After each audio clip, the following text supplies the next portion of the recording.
ભાવનગર શહેરના વ્યસ્ત jail road પર આવેલી ફાતિમા સ્કૂલની બહાર સ્કૂલ પાર્કિંગ ઝોનનું બોર્ડ લગાવવામાં આવતા વિવાદ ઊભો થયો છે। ફાતિમા સ્કૂલની બહાર દિવાલ પર સ્કૂલ પાર્કિંગ ઝોનનું બોર્ડ લગાવવામાં આવ્યું, પરંતુ રસ્તાની અને મહાનગરપાલિકાની માલિકીની જગ્યા છે। આ જગ્યા પર આડેધડ વાહન પાર્કિંગ થતું હોવાથી રોજિંદા આવન જાવન કરતા રાહદારીઓ અને વાહન ચાલકોને ભારે હાલાકીનો સામનો કરવો પડી રહ્યો છે। સ્થાનિક નાગરિકોનો સવાલ છે કે મહાનગરપાલિકાની જાહેર જગ્યામાં કોઈ ખાનગી શાળા કઈ રીતે સ્કૂલ પાર્કિંગ ઝોનનું બોર્ડ લગાવી શકે।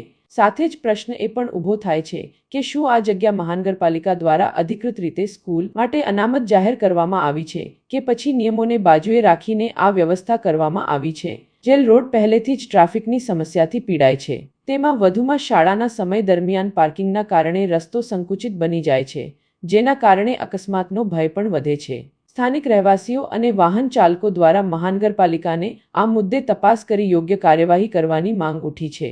હવે જોવાનું રહેશે કે મહાનગરપાલિકા આ મામલે સ્પષ્ટતા કરે છે કે પછી ફાતિમા સ્કૂલ દ્વારા લગાવવામાં આવેલ પાર્કિંગ બોર્ડ દૂર કરવાની કાર્યવાહી હાથ ધરવામાં આવે છે।